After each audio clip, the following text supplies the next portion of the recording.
Testing 1, 2, check, check. Yay. We're full again. Thank you. Sorry. No worries.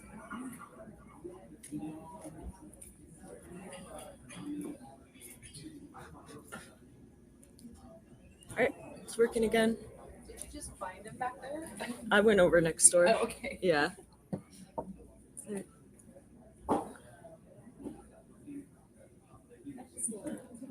Excellent. I guess I'll put a disclaimer. It's the hotel that I'm checking. Are you checked out? Are you all? No, not yet. I have to do it during lunch. The checkout time's 11. Okay. If you like, if you know if you want Okay, to. maybe is that okay? Yeah. I'll just be up here. Okay. Or at least I'll plan.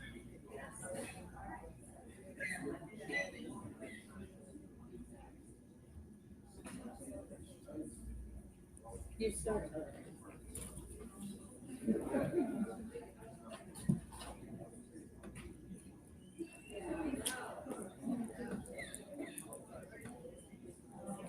And you're ready to roll. The broadcast has started whenever you're ready.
Got it.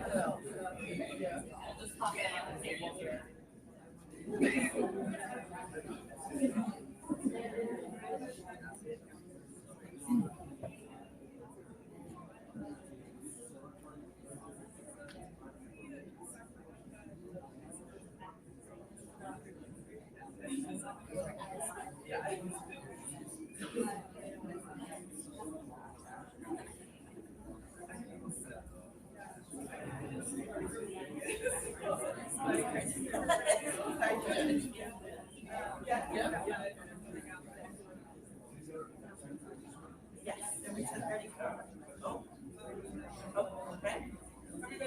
Yeah, you're ready to go.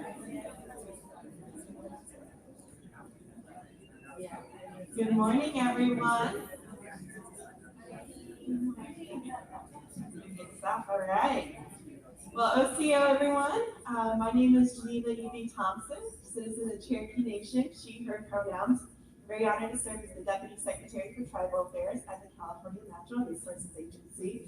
And really appreciate you all joining us for this quick 15-minute workshop. I know that you had a lot of options to choose from, so we really appreciate you all joining us here today.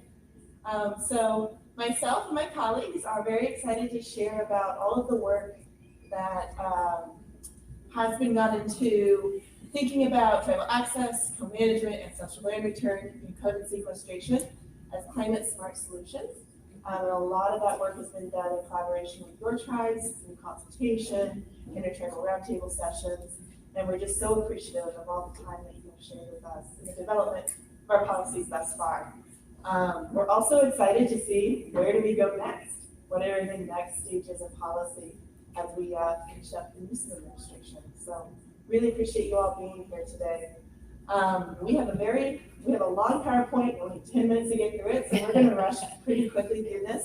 This PowerPoint is part of your conference materials.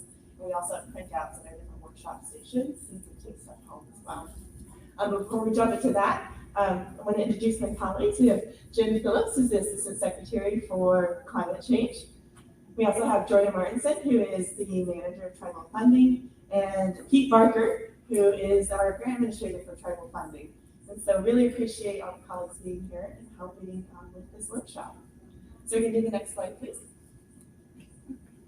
Already talked about the workshop goals. Really, it's looking at quick explanation of our policies thus far, and then wanting to work closely with you all and thinking about where do we grow these policies in the future. Next slide, please.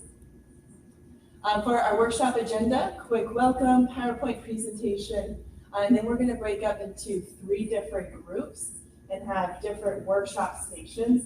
And so appreciate your all's patience with us as we break up into 3 different groups, and then we're going to rotate around the room 10 minutes at each workshop. And Pete will be our MC for the workshop. So thank you, Pete. Okay, next slide.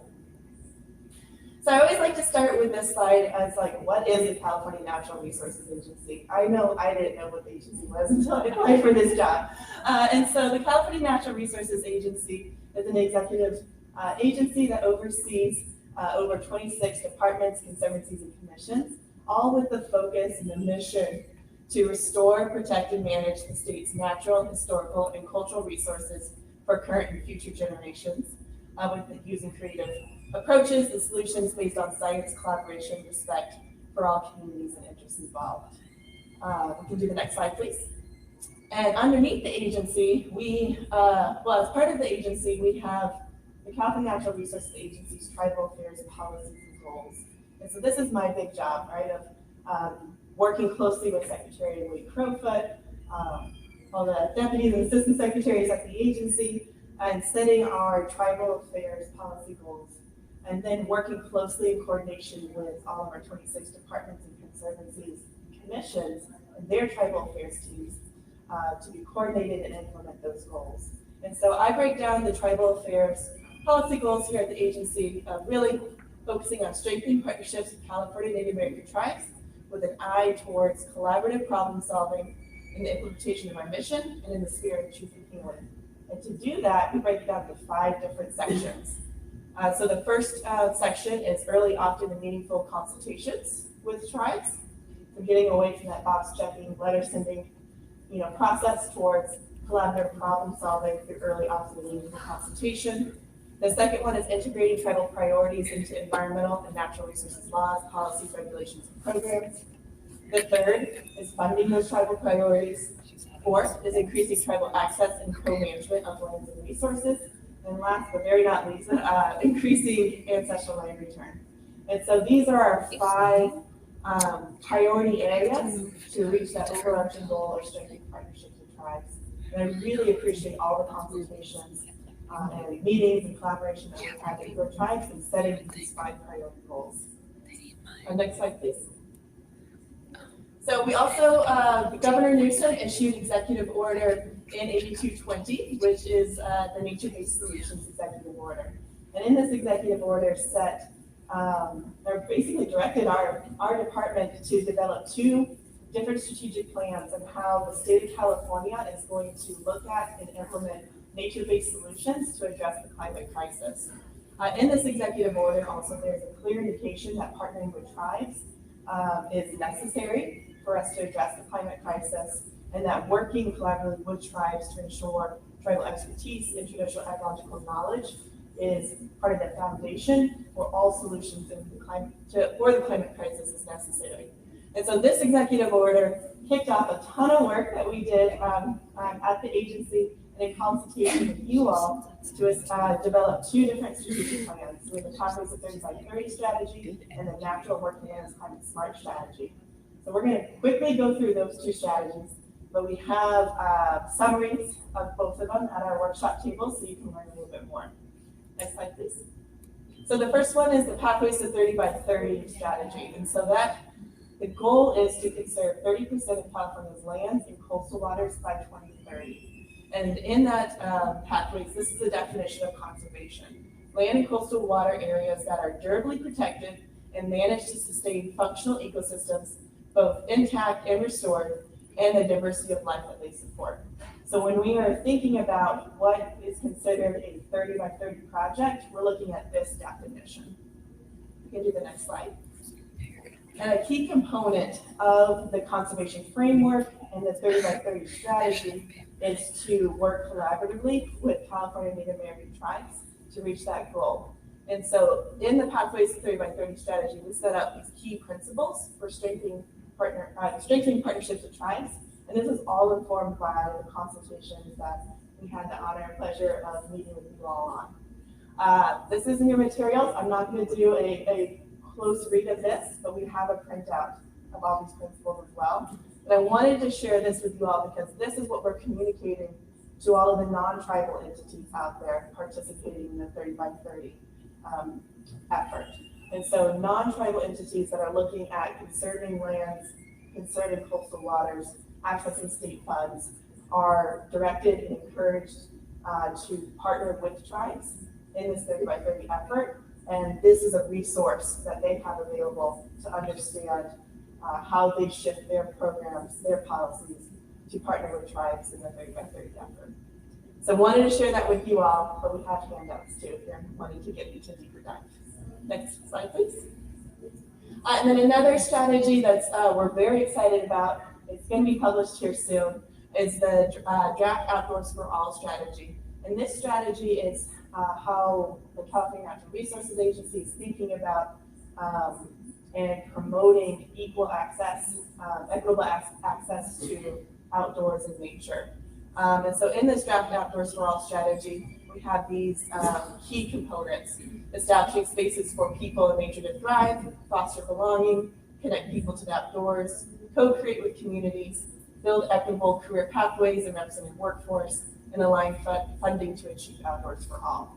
And so when we're thinking about tribal access to public lands, natural resources, this Outdoors for All strategy is a helpful policy document that has tribal priorities baked into it to ensure that tribes have access to their sacred sites, their cultural resources, their natural cultural resources, and looking out and mapping out how do we move our programs forward to increase that access to those lands and resources.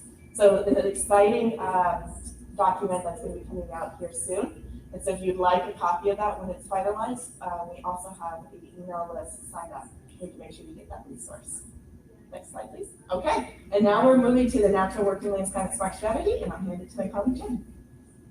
Thank you, Geneva. And hi again, everyone. I'm Jen Phillips. I serve as Assistant Secretary for Climate Change at the Resources Agency.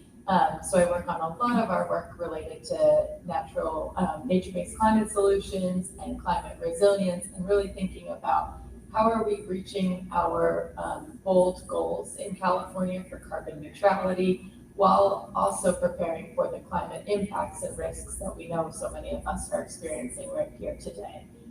So as Geneva mentioned, we released this strategy as part of that executive order from Governor Newsom in April of 2022.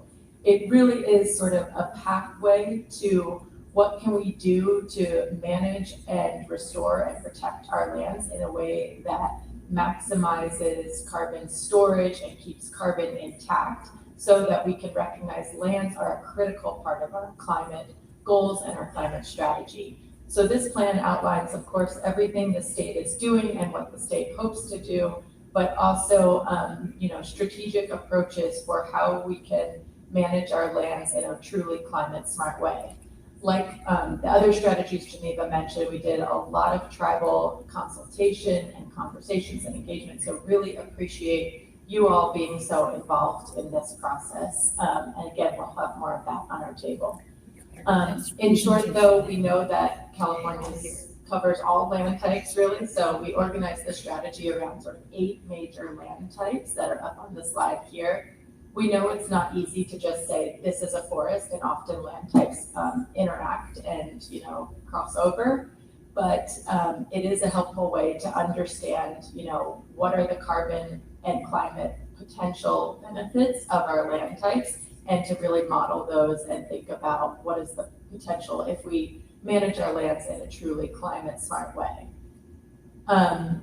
Building on that, we passed a bill, AB 1757, last year that directs us to do even more in this space.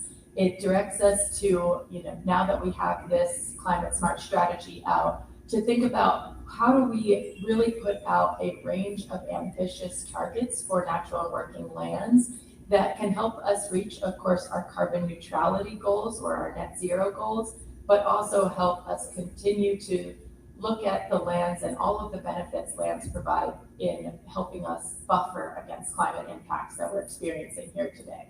So we're in that process now of thinking through what are these goals and targets for acreage and conservation and management of our lands to advance our climate goals. And we'll get to talk about that a little bit more at the breakout tables. The bill says that we need to do a lot of things in partnership with the California Air Resources Board in addition to setting these natural working lands targets. And one of the things the bill asks us to do is stand up an expert advisory committee. We have been pulling this expert advisory committee together for the last year, and we do have Connor McGee, who's with the Paula tribe, on our committee. He wasn't able to join us here today, but he brings a really good perspective to that conversation. The expert advisory committee is really helping us think through what are, again, these targets for the management of natural and working lands in a truly climate smart way. The expert advisory committee is also helping us think about what is the additional modeling and analysis and research that needs to be done across California's landscapes to understand ways in which they can be managed in a different way going forward. And really importantly for our conversation here today, the bill asks us to think about implementation strategies for enhancing the restoration, conservation, and management of our lands. So I really want to talk to you all about that today. What can we do differently at the state? How can we work better together to manage our lands going forward and think about implementation of any strategies and policies? And also the task force or the committee is really charged with thinking about what are the barriers to implementation. So that will be a big part of our conversation here today. I know we're whizzing through this, but again, these PowerPoint slides will be available and we're happy to stay after and talk through a bit more. This bill signed in September of last year obviously is a multi-year bill. A lot is focused right now on setting these bold goals for natural and working lands.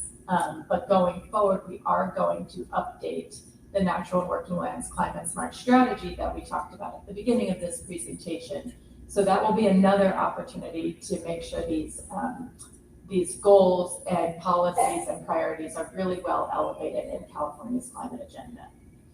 I think I'm going to skip through this just being cognizant of time, but just want to let you all know that as we're thinking about targets, we're not thinking about necessarily carbon stock targets because we've already done that work thanks to California Air Resources Board, but we're thinking more about what are the acreage goals, percentage goals, investment goals that we need to get to recognize the multiple benefits of our natural and working lands.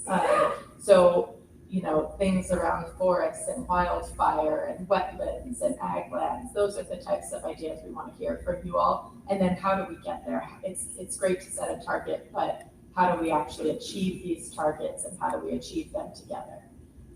So we'll have space at the carbon and climate table to talk about this and to hear your feedback but I think I'm going to pause there, and then we can talk a little bit about format for this workshop. Okay, well, thank you, Jen. So we're going to break into our workshop now, and so we have 3 different tables, and we're hoping that everyone gets a chance to be at each table. And so please, Pete's going to MC us and let us know when our 10 minutes are up for each table, and we're going to switch. So our 3 tables is tribal access and co-management of lands and natural resources. So that's this table here, and you'll be with me. Our second one is the Ancestral Land Return Station with Jordan. Jordan, do you mind raising your hand? We're in that corner over there. And then the third one is the Climate and Carbon Sequestration table, where Pete's at. Do you mind raising your hand, Pete? And so we're going to break up into groups now. And so if we can have maybe this quarter here, start with the tribal access and co-management. That back corner there, see like the carbon and climate table, and then that back corner next to Jordan, start at the ancestral land return table. And so if you want to join us at our tables, we have specific questions on sticky notes, and excited to hear about your all's thoughts on how we advance these policies moving forward, and what barriers your tribe might have faced in any of these areas. All right.